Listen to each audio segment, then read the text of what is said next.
ನಮಸ್ಕಾರ ಸ್ನೇಹಿತರೆ.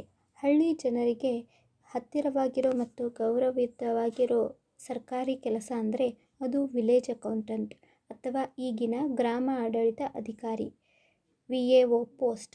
ಈ ಕೆಲಸಕ್ಕೆ ಸಿಕ್ಕಾಪಟ್ಟೆ ಡಿಮ್ಯಾಂಡ್ ಇದೆ. ಯಾಕೆ ಗೊತ್ತಾ? ಮೊದಲೆಲ್ಲ ಇದು ಬರೀ PUC ಮಾರ್ಕ್ಸ್ ಮೇಲೆ ಸಿಗ್ತಿತ್ತು. ಆದರೆ ಈಗ KEA ಮೂಲಕ ಎಕ್ಸಾಮ್ ನಡೆಸ್ತಾರೆ. ಅಂದರೆ ಕಷ್ಟಪಟ್ಟು ಓದೋ ಪ್ರತಿಭಾವಂತರಿಗೆ ಇಲ್ಲಿ ಸುವರ್ಣಾವಕಾಶ ಇದೆ.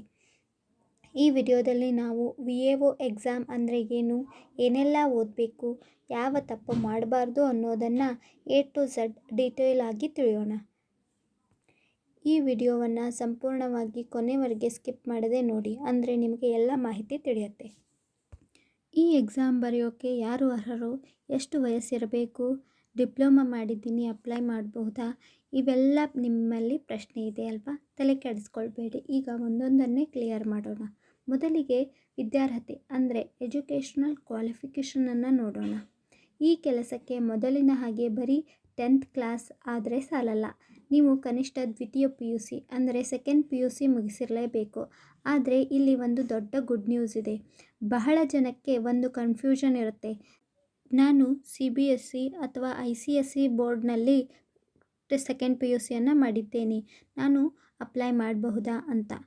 ಖಂಡಿತ ಮಾಡಬಹುದು. ಅದಷ್ಟೇ ಅಲ್ಲ, ನೀವು national institute of open schooling NIOS ಮೂಲಕ PUC ಸಮಾನಾಂತರ ಶಿಕ್ಷಣ ಪಡೆದಿದ್ದರೂ ಓಕೆ. ಇನ್ನು ಡಿಪ್ಲೊಮಾ ಮತ್ತು ITI ಮಿತ್ರರಿಗೂ ಒಂದು ಬಂಪರ್ ಆಫರ್. ನೀವು 3 ವರ್ಷದ ಡಿಪ್ಲೊಮಾ ಅಥವಾ 2 ವರ್ಷದ ITI ಜೊತೆಗೆ ಭಾಷಾ ಪರೀಕ್ಷೆಗಳನ್ನು ಪಾಸ್ ಮಾಡಿದರೆ ನೀವು ಕೂಡ PUC ಅಭ್ಯರ್ಥಿಗಳಷ್ಟೇ ಸಮಾನವಾಗಿ ಈ VAO ಹುದ್ದೆಗೆ ಸ್ಪರ್ಧಿಸಬಹುದು. ಡಿಪ್ಲೊಮಾ ಮಾಡಿದವರಿಗೆ ಇದು ಒಂದು ನಿಜಕ್ಕೂ ಲಾಟ್ರಿ ಇದ್ದಂತೆ. ಯಾಕಂದರೆ ನಿಮ್ಮ ಟೆಕ್ನಿಕಲ್ ನಾಲೆಜ್ ಕಂಪ್ಯೂಟರ್ ಪೇಪರ್ನಲ್ಲಿ ನಿಮಗೆ ತುಂಬ ಹೆಲ್ಪ್ ಆಗುತ್ತೆ. ಈಗ ವಯೋಮಿತಿ ಬಗ್ಗೆ ಮಾತಾಡೋಣ. ನೋಡಿ, KEA ರೂಲ್ಸ್ ಪ್ರಕಾರ ಅರ್ಜಿ ಹಾಕೋ ಕೊನೆಯ ದಿನಾಂಕಕ್ಕೆ ನಿಮಗೆ ಕನಿಷ್ಠ 18 ವರ್ಷ ತುಂಬಿರಬೇಕು. ಆದರೆ ಗರಿಷ್ಠ ವಯಸ್ಸು ಎಷ್ಟಿರಬೇಕು ಅನ್ನೋದು ನಿಮ್ಮ ಕ್ಯಾಟಗರಿ ಮೇಲೆ ಡಿಪೆಂಡ್ ಆಗಿರುತ್ತೆ. ನೀವು ಸಾಮಾನ್ಯ ವರ್ಗ ಅಂದರೆ ಜನರಲ್ ಮೆರಿಟ್ಗೆ ಸಂಬಂಧಿಸಿದ್ದರೆ ನಿಮಗೆ 35 ವರ್ಷದ ತನಕ ಚಾನ್ಸ್ ಇದೆ. ಅಂದರೆ ನೀವು ಲೈಫ್ನಲ್ಲಿ ಬೇರೆ ಏನಾದರೂ ಟ್ರೈ ಮಾಡಿ ಈಗ ಗೌರ್ಮೆಂಟ್ ಜಾಬ್ ಬೇಕು ಅಂದ್ಕೊಂಡಿದ್ರೂ ಇಲ್ಲಿ ಅವಕಾಶ ಇದೆ. ಇನ್ನು 2A 2B 3A 3B ಕ್ಯಾಟಗರಿಯವರಿಗೆ 3 ವರ್ಷ ಎಕ್ಸ್ಟ್ರಾ ರಿಲ್ಯಾಕ್ಸೇಷನ್ ಸಿಗುತ್ತೆ. ಅಂದರೆ 38 ವರ್ಷದ ತನಕ ನೀವು ಈ ಎಕ್ಸಾಮನ್ನು ಬರೆಯಬಹುದು. ಇನ್ನು SC ST ಮತ್ತು ಕ್ಯಾಟಗರಿ 1 ಮಿತ್ರರಿಗೆ 40 ವರ್ಷ ಆಗೋ ತನಕ ಈ ಎಕ್ಸಾಮ್ ಬರೆಯೋಕ್ಕೆ ಸುವರ್ಣಾವಕಾಶ ಇದೆ. ಎಕ್ಸಾಮ್ಗೆ ಹಗಲು ರಾತ್ರಿ ಓದೋದು ಎಷ್ಟು ಮುಖ್ಯವೋ ಅಷ್ಟೇ ಮುಖ್ಯ ನಿಮ್ಮ ದಾಖಲೆಗಳು ಅಥವಾ ಡಾಕ್ಯುಮೆಂಟ್ಸ್. ಎಷ್ಟೋ ಜನ ಎಕ್ಸಾಮ್ನಲ್ಲಿ ಒಳ್ಳೆ ಮಾರ್ಕ್ಸ್ ತೆಗಿತಾರೆ, ಆದರೆ ಡಾಕ್ಯುಮೆಂಟ್ ವೆರಿಫಿಕೇಷನ್ ಸಮಯದಲ್ಲಿ ಒಂದು ಸಣ್ಣ ಸರ್ಟಿಫಿಕೇಟ್ ಇಲ್ಲದೆ ಕೆಲಸ ಕಳ್ಕೊಳ್ತಾರೆ. ಈ ಪರಿಸ್ಥಿತಿ ನಿಮಗೆ ಬರಬಾರ್ದು ಅಲ್ವಾ? ಅದಕ್ಕೆ ನಾನು ಹೇಳೋ ಲಿಸ್ಟನ್ನು ಈಗಲೇ ಒಂದು ಪೇಪರ್ ಮೇಲೆ ಬರ್ಕೊಳ್ಳಿ ಅಥವಾ ಸ್ಕ್ರೀನ್ಶಾಟನ್ನು ತಗೊಳ್ಳಿ. ಮೊದಲನೆಯದಾಗಿ ನಿಮ್ಮ PUC ಅಥವಾ ಡಿಪ್ಲೊಮಾ ಮಾರ್ಕ್ಸ್ ಕಾರ್ಡ್. ಇದರಲ್ಲಿ ನಿಮ್ಮ ಹೆಸರು, ಡೇಟ್ ಆಫ್ ಬರ್ತ್ ಕರೆಕ್ಟಾಗಿರಲಿ. ನಿಮ್ಮ ಆಧಾರ್ ಕಾರ್ಡ್ನಲ್ಲಿರೋ ಹೆಸರಿಗೂ ಇದಕ್ಕೂ ಮ್ಯಾಚ್ ಆಗುತ್ತಾ ಅಂತ ಚೆಕ್ ಮಾಡ್ಕೊಳ್ಳಿ. ಇನ್ನು ಎರಡನೆಯದಾಗಿ ಜಾತಿ ಮತ್ತು ಆದಾಯ ಪ್ರಮಾಣಪತ್ರ, ಕಾಸ್ಟ್ ಆ್ಯಂಡ್ ಇನ್ಕಮ್ ಸರ್ಟಿಫಿಕೇಟ್. ಇದು ತುಂಬ ಲೇಟೆಸ್ಟ್ ಆಗಿರಬೇಕು. ನೆನಪಿಡಿ, ಇದರ ವ್ಯಾಲಿಡಿಟಿ ಮುಗಿದು ಹೋಗಿದ್ದರೆ ಈಗಲೇ ಹೊಸದು ಮಾಡಿಸಿ. ನೋಟಿಫಿಕೇಷನ್ ಬಂದ ಮೇಲೆ ಸರ್ವರ್ ಬ್ಯುಸಿಯಾಗಿ ಓಡಾಡೋ ಬದಲು ನಿಮ್ಮ ನಾಡ ಕಚೇರಿಗೆ ಹೋಗಿ ಅಪ್ಲೈ ಮಾಡಿ. ಇನ್ನು ಮೂರನೆಯದಾಗಿ ನಿಮ್ಮ ಪೋಸ್ಟ್ ಕನ್ಫರ್ಮ್ ಮಾಡೋ ರಾಮಬಾಣ, ಅದೇ ಕನ್ನಡ ಮಾಧ್ಯಮ ಮತ್ತು ಗ್ರಾಮೀಣ ಅಭ್ಯರ್ಥಿ ಪ್ರಮಾಣಪತ್ರ. ನೀವು 1ರಿಂದ 10ನೇ ಕ್ಲಾಸ್ವರೆಗೆ ಹಳ್ಳಿ ಸ್ಕೂಲ್ನಲ್ಲಿ ಅಥವಾ ಕನ್ನಡದಲ್ಲೇ ಓದಿದರೆ ಇದರ ಬೆನಿಫಿಟ್ ತಗೊಳ್ಳೋದನ್ನು ಮರಿಬೇಡಿ. ಇದರಿಂದ ಏನಾಗುತ್ತೆ ಅಂದರೆ ಮೆರಿಟ್ ಲಿಸ್ಟ್ನಲ್ಲಿ ನಿಮ್ಮ ಮಾರ್ಕ್ಸ್ ಸ್ವಲ್ಪ ಕಮ್ಮಿ ಇದ್ದರೂ ಈ ಕೋಟಾದಲ್ಲಿ ನಿಮಗೆ ಕೆಲಸ ಸಿಗೋ ಚಾನ್ಸ್ 200% ಜಾಸ್ತಿ ಇರುತ್ತೆ.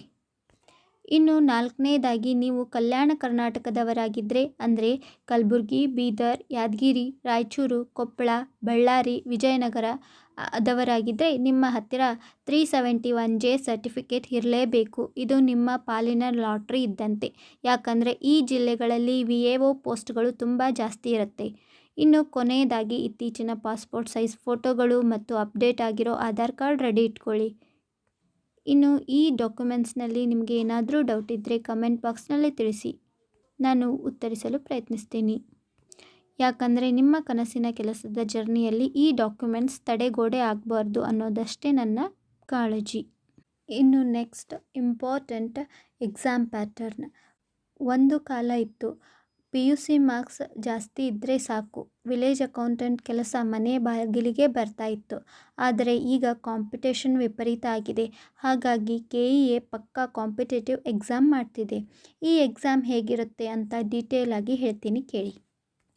ಈ ಪರೀಕ್ಷೆಯಲ್ಲಿ ಒಟ್ಟು 2 ಪೇಪರ್ಗಳು ಇರುತ್ತವೆ, ಪೇಪರ್ 1 ಮತ್ತು ಪೇಪರ್ 2. ಪ್ರತಿ ಪೇಪರ್ ಕೂಡ 100 ಅಂಕಗಳಿಗೆ ಅಂದರೆ 100 ಮಾರ್ಕ್ಸ್ಗಳಿಗೆ ಇರುತ್ತೆ. ಅಂದರೆ ಒಟ್ಟು 200 ಮಾರ್ಕ್ಸ್ಗೆ ಓಟ. ಪ್ರತಿ ಪೇಪರ್ ಸಾಲ್ವ್ ಮಾಡೋಕ್ಕೆ ನಿಮಗೆ ಪೂರ್ಣ 2 ಗಂಟೆ ಟೈಮ್ ಸಿಗುತ್ತೆ. ಅಂದರೆ ಒಂದು ಪ್ರಶ್ನೆಗೆ ನಿಮಗಿಲ್ಲಿ 1 ನಿಮಿಷಕ್ಕಿಂತ ಸ್ವಲ್ಪ ಜಾಸ್ತಿ ಸಮಯ ಸಿಗುತ್ತೆ. ಸೊ ಗಾಬರಿ ಪಡೋ ಅವಕಾಶ ಇಲ್ಲ. ಇನ್ನು ಎಲ್ಲ ಪ್ರಶ್ನೆಗಳೂ ಕೂಡ MCQ ಮಾದರಿ ಅಂದರೆ ಬಹು ಆಯ್ಕೆ ಪ್ರಶ್ನೆಗಳೇ ಆಗಿರುತ್ತೆ. ಅಂದರೆ ಒಂದು ಪ್ರಶ್ನೆ ಕೆಳಗೆ 4 ಆಪ್ಷನ್ ಇರುತ್ತೆ. ನೀವು ಸರಿಯಾದದ್ದನ್ನು OMR ಶೀಟ್ನಲ್ಲಿ ಮಾರ್ಕ್ ಮಾಡಬೇಕು. ಆದರೆ ನಿಮಗಿಲ್ಲಿ ಒಂದು ದೊಡ್ಡ ಡೇಂಜರ್ ಇದೆ, ಅದೇ ನೆಗೆಟಿವ್ ಮಾರ್ಕಿಂಗ್. ನೋಡಿ ಸ್ನೇಹಿತರೆ, ಇಲ್ಲಿ ಪ್ರತಿಯೊಂದು ತಪ್ಪು ಉತ್ತರಕ್ಕೂ ನಿಮ್ಮ ಸರಿಯಾದ ಉತ್ತರದಿಂದ 1/4 ಅಥವಾ 0.25 ಅಂಕ ಕಟ್ ಆಗುತ್ತೆ. ಅಂದರೆ ನೀವು 4 ಪ್ರಶ್ನೆಗೆ ಸುಮ್ಮನೆ ಲಕ್ ಟ್ರೈ ಮಾಡಿ ತಪ್ಪು ಉತ್ತರ ಮಾಡಿದರೆ ನೀವು ಕಷ್ಟಪಟ್ಟು ಪಡೆದ ಒಂದು ಸರಿಯಾದ ಅಂಕ ಮೈನಸ್ ಆಗುತ್ತೆ. ಈಗ ಪೇಪರ್ 1ನಲ್ಲಿ ಏನಿರುತ್ತೆ ಅಂತ ನೋಡೋಣ. ಪೇಪರ್ ಅಂದರೆ ಸಾಮಾನ್ಯ ಜ್ಞಾನ, ಜನರಲ್ ನಾಲೆಡ್ಜ್. ಇದರಲ್ಲಿ ಯಾವ್ಯಾವ ವಿಷಯಗಳು ಎಷ್ಟು ಮುಖ್ಯ ಅಂತ ಈಗ ಡೀಟೇಲ್ ಆಗಿ ಹೇಳ್ತೀನಿ. ಇತಿಹಾಸ ಅಂದರೆ ಹಿಸ್ಟ್ರಿ. ಇತಿಹಾಸ ಅಂದ ಕೂಡಲೇ ನಮಗೆ ಭಾರತದ ಇತಿಹಾಸ ನೆನಪಾಗುತ್ತೆ, ಅದು ಇರಲಿ. ಆದರೆ VAO ಎಕ್ಸಾಮ್ನಲ್ಲಿ ಕರ್ನಾಟಕದ ಇತಿಹಾಸಕ್ಕೆ ಸಿಕ್ಕಾಪಟ್ಟೆ ಪ್ರಾಮುಖ್ಯತೆ ಇರುತ್ತೆ. ನೀವು ನಿಮ್ಮ ಮಣ್ಣಿನ ರಾಜವಂಶಗಳಾದ ಕದಂಬರು, ಬಾದಾಮಿ ಚಾಲುಕ್ಯರು, ರಾಯಚೂರಿನ ಯುದ್ಧಗಳು, ಹೊಯ್ಸಳರ ಶಿಲ್ಪಕಲೆ ಮತ್ತು ಮೈಸೂರು ಒಡೆಯರ್ ಅವರ ಕೊಡುಗೆಗಳು ಬಗ್ಗೆ ಇಂಚಿಂಚು ತಿಳ್ಕೋಬೇಕು. KEAನವರು ಹಳೆ ಕಾಲದ ಆಡಳಿತ ವ್ಯವಸ್ಥೆ ಬಗ್ಗೆ ಜಾಸ್ತಿ ಪ್ರಶ್ನೆ ಕೇಳ್ತಾರೆ, ಯಾಕಂದರೆ ನೀವು ಈಗ ಆಡಳಿತ ಮಾಡೋಕ್ಕೆ ಹೋಗ್ತಿದ್ದೀರಾ. Next geography. ಇಲ್ಲಿ ಕೂಡ ಕರ್ನಾಟಕದ ಭೂಗೋಳಶಾಸ್ತ್ರವೇ ಹೀರೋ. ನಮ್ಮ ರಾಜ್ಯದ ನದಿಗಳು, ಕೃಷ್ಣ, ಕಾವೇರಿ, ಹರಿಯೋ ಹಾದಿ, ಮಣ್ಣಿನ ವಿಧಗಳು, ಯಾವ್ಯಾವ ಜಿಲ್ಲೆಗಳಲ್ಲಿ ಯಾವ ಯಾವ ಬೆಳೆಗಳನ್ನು ಜಾಸ್ತಿ ಬೆಳೀತಾರೆ, ನಮ್ಮ ಕಾಡುಗಳು ಮತ್ತು ನ್ಯಾಷನಲ್ ಪಾರ್ಕ್ಗಳ ಬಗ್ಗೆ ಪಕ್ಕಾ ಕ್ವಶ್ಚನ್ ಬರ್ತವೆ. ನೀವು ಕೆಲಸ ಮಾಡೋದು ಹಳ್ಳಿಯಲ್ಲಿ ಆಗಿರೋದ್ರಿಂದ ಅಲ್ಲಿನ ಪ್ರಕೃತಿ ಬಗ್ಗೆ ನಿಮಗೆ ಜ್ಞಾನ ಇರಲೇಬೇಕು ಅಂತ ಸರ್ಕಾರ ಬಯಸುತ್ತೆ. ಇನ್ನು ನೆಕ್ಸ್ಟ್ ಸಂವಿಧಾನ. ಸರ್ಕಾರದ ಭಾಗವಾಗ್ತಿರೋದ್ರಿಂದ ನೀವು ಕೂಡ ಸಂವಿಧಾನದ ಮೂಲಭೂತ ಹಕ್ಕುಗಳು, ಕರ್ತವ್ಯ ಮತ್ತು ಪ್ರಮುಖವಾಗಿ ಪಂಚಾಯತ್ ರಾಜ್ ವ್ಯವಸ್ಥೆ ಬಗ್ಗೆ ಡೆಪ್ತ್ ಆಗಿ ಸ್ಟಡಿ ಮಾಡಬೇಕು. 73 ಮತ್ತು 74ನೇ ತಿದ್ದುಪಡಿ ಅಂದ್ರೇನು, ಹಳ್ಳಿಯಲ್ಲಿ ಅಧಿಕಾರ ಹೇಗೆ ಹಂಚಿಕೆ ಆಗುತ್ತೆ ಅನ್ನೋದನ್ನು ನೀವು ನೀರು ಕುಡಿದ ಹಾಗೆ ನೆನಪಿಟ್ಕೊಳ್ಬೇಕು. Next current affairs. ಇದನ್ನು ಬಹಳ ಜನ ನೆಗ್ಲೆಕ್ಟ್ ಮಾಡ್ತಾರೆ. ಕಳೆದ ಒಂದು ವರ್ಷದ ಮುಖ್ಯ ವಿಷಯಗಳು, ಸ್ಪೋರ್ಟ್ಸ್ ಇರಲಿ, ಅವಾರ್ಡ್ಸ್ ಇರಲಿ ಅಥವಾ ನಮ್ಮ ಕರ್ನಾಟಕ ಸರ್ಕಾರದ ಹೊಸ ಗ್ಯಾರಂಟಿ ಯೋಜನೆಗಳಿರಲಿ, ಇವುಗಳ ಬಗ್ಗೆ ನಿಮಗೆ ಅಪ್ಡೇಟ್ ಇರಬೇಕು. ವಿಶೇಷವಾಗಿ ಹಳ್ಳಿ ಜನರಿಗೆ ಸಂಬಂಧಪಟ್ಟ ಯೋಜನೆಗಳ ಬಗ್ಗೆ ಒಂದು ಪಕ್ಕಾ ಪ್ರಶ್ನೆ ಇದ್ದೇ ಇರುತ್ತೆ. ನೆಕ್ಸ್ಟ್ ಗ್ರಾಮ ಆಡಳಿತದ ವಿಶೇಷ ವಿಷಯಗಳು. ಇದು ಈ ಎಕ್ಸಾಮ್ನ ಹೈಲೈಟ್. ನೀವು ಗ್ರಾಮ ಆಡಳಿತಾಧಿಕಾರಿ ಆದಮೇಲೆ ಏನು ಕೆಲಸ ಮಾಡ್ತೀರಾ, ಕಂದಾಯ ಇಲಾಖೆಯ ಕೆಲಸಗಳೇನು, ಭೂಮಿ ಸಾಫ್ಟ್ವೇರ್ ಅಂದ್ರೇನು, RTC ಅಂದರೆ ಏನು, ಸರ್ವೆ ಕೆಲಸ ಹೇಗೆ ನಡೆಯುತ್ತೆ, ಇವುಗಳ ಬಗ್ಗೆ ನೀವು ಬೇಸಿಕ್ ನಾಲೆಡ್ಜ್ ಹೊಂದಿರಬೇಕು. ನೋಡಿದ್ರಲ್ಲ, ಪೇಪರ್ 1 ಅಂದರೆ ಸುಮ್ಮನೆ GK ಅಲ್ಲ, ಅದು ನೀವು ಆಫೀಸರ್ ಆಗೋಕ್ಕೆ ಬೇಕಾಗಿರೋ ಅಡಿಪಾಯ. ಸಿಲೆಬಸ್ ಏನೋ ಗೊತ್ತಾಯಿತು, ಆದರೆ ಅದನ್ನು ಓದೋದು ಹೇಗೆ? ಪೇಪರ್ 1 ಅಂದರೆ ಸಮುದ್ರ ಅಂತ ಎಲ್ಲರೂ ಹೇಳ್ತಾರೆ. ಹೌದು, ಇದು ದೊಡ್ಡ ವಿಷಯವೇ. ಆದರೆ ಸರಿಯಾದ ದೋಣಿ ಇದ್ದರೆ ಸಮುದ್ರವನ್ನು ಆರಾಮಾಗಿ ಈಜಬಹುದು. ಆ ದೋಣಿ ಅಂದರೆ ನೀವು ಓದೋ ಪುಸ್ತಕಗಳು ಮತ್ತು ನಿಮ್ಮ ಸ್ಟಡಿ ಪ್ಲ್ಯಾನ್. ಯಾವ ವಿಷಯಕ್ಕೆ ಹೆಚ್ಚು ಒತ್ತು ಕೊಡಬೇಕು ಅಂತ ಈಗ ನೋಡೋಣ. ಮೊದಲನೇದಾಗಿ ಕರ್ನಾಟಕದ ಇತಿಹಾಸ ಮತ್ತು ಭೂಗೋಳ. ಇಲ್ಲಿ ಮಾರ್ಕ್ಸ್ ಮಾತ್ರ ಬಹಳ ಇರುತ್ತೆ. ನಮ್ಮ ರಾಜ್ಯದ ನದಿಗಳು ಎಲ್ಲಿ ಹುಟ್ಟುತ್ತವೆ, ಕೃಷ್ಣಾ ನದಿಗೆ ಉಪನದಿಗಳಾವು, ಯಾವ ಜಿಲ್ಲೆಯಲ್ಲಿ ಕಪ್ಪು ಮಣ್ಣು ಇದೆ, ಇವುಗಳನ್ನು ಮ್ಯಾಪ್ ಇಟ್ಕೊಂಡು ಓದಿ. ರಾಜವಂಶಗಳ ಬಗ್ಗೆ ಓದುವಾಗ ಬರೀ ಯುದ್ಧಗಳಲ್ಲ, ಅವರು ಕಟ್ಟಿರೋ ದೇವಸ್ಥಾನಗಳು, ಅವರ ಆಡಳಿತ ಪದ್ಧತಿಯನ್ನು ಗಮನಿಸಿ. ಇನ್ನು ಎರಡನೆಯದಾಗಿ ಪಂಚಾಯತ್ ಮತ್ತು ಸಂವಿಧಾನ. ಇದು VAO ಎಕ್ಸಾಮ್ಗೆ ಹಾರ್ಟ್ ಇದ್ದಂತೆ. ಸಂವಿಧಾನದ 73ನೇ ತಿದ್ದುಪಡಿಯನ್ನು ಇಂಚಿಂಚು ಬಿಡದೆ ಓದಿ. ಗ್ರಾಮ ಸಭೆ ಅಂದ್ರೇನು, ವಾರ್ಡ್ ಸಭೆ ಅಂದ್ರೇನು, ಒಬ್ಬ ಅಧಿಕಾರಿಯಾಗಿ ನಿಮಗೆ ಇದು ಗೊತ್ತಿರಲೇಬೇಕು. ಇನ್ನು ಗ್ರಾಮೀಣಾಭಿವೃದ್ಧಿ ಮತ್ತು ಕಂದಾಯ ಇಲಾಖೆಯ ಕೆಲಸಗಳು, ಸರ್ಕಾರಿ ಯೋಜನೆಗಳಾದ ನರೇಗಾ, ಭಾಗ್ಯಲಕ್ಷ್ಮಿ ಮತ್ತು ಇತ್ತೀಚಿನ ಗ್ಯಾರಂಟಿ ಯೋಜನೆಗಳ ಕಂಪ್ಲೀಟ್ ಡೀಟೇಲ್ಸ್ ನಿಮ್ಮ ಹತ್ತಿರ ಇರಲಿ. ನೋಡಿ ಗೆಳೆಯರೇ, ಮಾರ್ಕೆಟ್ನಲ್ಲಿ 1000 ಪುಸ್ತಕಗಳಿರಬಹುದು, ಆದರೆ ಈ 3 ಸ್ಟೆಪ್ಸನ್ನು ಮಾತ್ರ ಫಾಲೋ ಮಾಡೋದನ್ನು ಮರಿಬೇಡಿ. DSERT ಮತ್ತು NCERT ಬುಕ್ಗಳು, ಇದು ನಿಮ್ಮ ಅಡಿಪಾಯ ಆಗಿರಬೇಕು. 6ರಿಂದ 12ನೇ ತರಗತಿಯ ಕರ್ನಾಟಕ ಸ್ಟೇಟ್ ಬೋರ್ಡ್ ಸಮಾಜ ವಿಜ್ಞಾನ ಪುಸ್ತಕಗಳನ್ನು ಕನಿಷ್ಠ 2 ಬಾರಿ ಓದಿ ಮುಗಿಸಿ. ಇದನ್ನು ಓದದೆ ನೀವು ಯಾವ ದೊಡ್ಡ ಕೋಚಿಂಗ್ ಸೆಂಟರ್ ಬುಕ್ ಮುಟ್ಟಿದ್ರೂ ಪ್ರಯೋಜನ ಇಲ್ಲ. KEA ಅವರು ಪ್ರಶ್ನೆಗಳನ್ನು ನೇರವಾಗಿ ಪಠ್ಯಪುಸ್ತಕಗಳಿಂದಲೇ ಕೇಳ್ತಾರೆ. ಪ್ರತಿದಿನ ಒಂದು ಕನ್ನಡ ಪೇಪರ್, ಪ್ರಜಾವಾಣಿ ಆಗಿರ್ಬೋದು ಅಥವಾ ವಿಜಯವಾಣಿ ಆಗಿರ್ಬೋದು ಓದಿ ನೋಟ್ಸ್ ಮಾಡಿ. ತಿಂಗಳ ಕೊನೆಗೆ ಸ್ಪರ್ಧಾ ವಿಜೇತ ಅಥವಾ ಇನ್ಸೈಟ್ ಮ್ಯಾಗಝೀನ್ ರೆಫರ್ ಮಾಡಿ. ಫ್ರೆಂಡ್ಸ್, ನೀವೀಗಾಗಲೇ ಯಾವುದಾದ್ರೂ ಪುಸ್ತಕ ಓದೋಕ್ಕೆ ಶುರು ಮಾಡಿದ್ದೀರಾ? ಯಾವ ಆಥರ್ ಬುಕ್ ನಿಮಗೆ ಇಷ್ಟ? ಕಮೆಂಟ್ ಮಾಡಿ, ಬೇರೆಯವ್ರಿಗೂ ಹೆಲ್ಪ್ ಆಗಲಿ. Next, paper 2. ಒಂದು ಸತ್ಯ ಹೇಳ್ತೀನಿ ಕೇಳಿ. ಪೇಪರ್ 1ನಲ್ಲಿ ಎಲ್ಲರೂ 50ರಿಂದ 60 ಮಾರ್ಕ್ಸ್ ಅಥವಾ ಹೆಚ್ಚು ಅಂದರೆ 80 ಮಾರ್ಕ್ಸ್ ತೆಗಿತಾರೆ. ಆದರೆ ಯಾರಿಗೆ ಕೆಲಸ ಸಿಗುತ್ತೆ ಅನ್ನೋದನ್ನು ಡಿಸೈಡ್ ಮಾಡೋದೇ ಪೇಪರ್ 2. ಇದನ್ನು ಯಾಕೆ ರ್ಯಾಂಕ್ ನಿರ್ಧಾರಕ ಅಂತೀನಿ ಅಂದರೆ, ನೀವು ಇಲ್ಲಿ ಸ್ಕೋರ್ ಮಾಡೋದು ತುಂಬ ಈಸಿ, ಆದರೆ ತುಂಬ ಜನ ಇದನ್ನು ನೆಗ್ಲೆಕ್ಟ್ ಮಾಡ್ತಾರೆ. ಇಲ್ಲಿ 3 ಸೆಕ್ಷನ್ಗಳಿರುತ್ತೆ. ಸಾಮಾನ್ಯ ಕನ್ನಡ, ಇದಕ್ಕೆ 35 ಅಂಕಗಳಿರುತ್ತೆ. ಅಂದರೆ ಇದು ನಮ್ಮ ಮಾತೃಭಾಷೆ ಅಲ್ವಾ, ಆದರೆ ಎಕ್ಸಾಮ್ನಲ್ಲಿ ಕೇಳೋ ಕನ್ನಡ ಸ್ವಲ್ಪ ಟ್ರಿಕ್ಕಿ ಇರುತ್ತೆ. ವ್ಯಾಕರಣ, ಸಂಧಿಕಾರ್ಯ, ಸಮಾಸ, ತತ್ಸಮ ತದ್ಭವ, ಪ್ರಸಿದ್ಧ ಕವಿಗಳ ಕೃತಿಗಳು ಬಗ್ಗೆ ಕೇಳ್ತಾರೆ. ಇದಕ್ಕೆ ಹಳೆಯ SSLC ವ್ಯಾಕರಣ ಪುಸ್ತಕವನ್ನು ಓದಿ. ದಿನಕ್ಕೆ ಅರ್ಧ ಗಂಟೆ ಸಾಕು. ನೆಕ್ಸ್ಟ್, ಸಾಮಾನ್ಯ ಇಂಗ್ಲೀಷ್, ಜನರಲ್ ಇಂಗ್ಲೀಷ್ಗೆ 35 ಮಾರ್ಕ್ಸ್. ನಮ್ಮ ಗ್ರಾಮೀಣ ಭಾಗದ ಪ್ರತಿಭಾವಂತರಿಗೆ ಇದು ಸ್ವಲ್ಪ ಭಯ ಹುಟ್ಟಿಸೋ ವಿಷಯ. ಆದರೆ ಇಲ್ಲಿ ಕೇಳೋ ಪ್ರಶ್ನೆಗಳು ಹೈ ಲೆವೆಲ್ ಇಂಗ್ಲೀಷ್ ಇರೋದಿಲ್ಲ. ಬೇಸಿಕ್ ಗ್ರಾಮರ್, ಪ್ರಿಪೋಸಿಷನ್ಸ್, ಆರ್ಟಿಕಲ್ಸ್ ಮತ್ತು ಆಕ್ಟಿವ್ ವಾಯ್ಸ್, ಪ್ಯಾಸಿವ್ ವಾಯ್ಸ್ ಕಲಿತರೆ ಸಾಕು. ದಿನಕ್ಕೆ 10 ಹೊಸ ಶಬ್ದಗಳನ್ನು ಕೂಡ ಕಲಿತ್ಕೊಳ್ಳಿ. ನಿಮ್ಮ ವೊಕ್ಯಾಬ್ಯುಲರಿ ಇಂಪ್ರೂವ್ ಆಗುತ್ತೆ. ನೆಕ್ಸ್ಟ್, ಕಂಪ್ಯೂಟರ್ ಜ್ಞಾನ, ಇದಕ್ಕೆ 30 ಅಂಕಗಳಿರುತ್ತೆ. MS office, word, excel, PPT, internet basics ಮತ್ತು ಶಾರ್ಟ್ಕಟ್ ಕೀಗಳ ಬಗ್ಗೆ ಕೇಳ್ತಾರೆ. ಇದಕ್ಕೆ ಯಾವುದೇ ಒಂದು ಬೇಸಿಕ್ ಕಂಪ್ಯೂಟರ್ ಬುಕ್ ಓದಿದರೆ ಸಾಕು. ಇಲ್ಲಾಂದರೆ ಯೂಟ್ಯೂಬ್ನಲ್ಲಿ ಪ್ರಾಕ್ಟಿಕಲ್ ವಿಡಿಯೋವನ್ನು ನೋಡಿ. ಪೇಪರ್ 2ನಲ್ಲಿ ಯಾರು 80ಕ್ಕಿಂತ ಹೆಚ್ಚು ಅಂಕ ತೆಗಿತಾರೋ ಅವರ ಹೆಸರು ಲಿಸ್ಟ್ನಲ್ಲಿ ಇರೋದು 100% ಗ್ಯಾರಂಟಿ. ಯಾಕಂದರೆ GKಯಲ್ಲಿ ಎಲ್ಲರಿಗೂ ಸಿಗೋದು ಆವ್ರೇಜ್ ಮಾರ್ಕ್ಸ್, ಆದರೆ ಇಲ್ಲಿ ನೀವು ಲೀಡ್ ತಗೋಬಹುದು. ಇಲ್ಲಿವರೆಗೆ ನೀವು ಎಕ್ಸಾಮ್ ಅಂದರೆ ಏನು, ಹೇಗೆ ಓದಬೇಕು ಅಂತ ಎಲ್ಲ ತಿಳ್ಕೊಂಡ್ರಿ.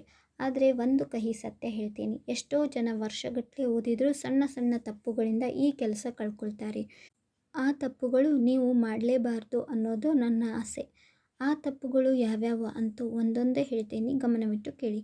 ಮೊದಲನೇದು, ಡಾಕ್ಯುಮೆಂಟ್ಸ್ ಬಗ್ಗೆ ನಿರ್ಲಕ್ಷ್ಯ. ಬಹಳ ಜನ ನೋಟಿಫಿಕೇಷನ್ ಬರಲಿ ಆಮೇಲೆ ಸರ್ಟಿಫಿಕೇಟ್ ಮಾಡಿಸೋಣ ಅಂದ್ಕೊಳ್ತಾರೆ.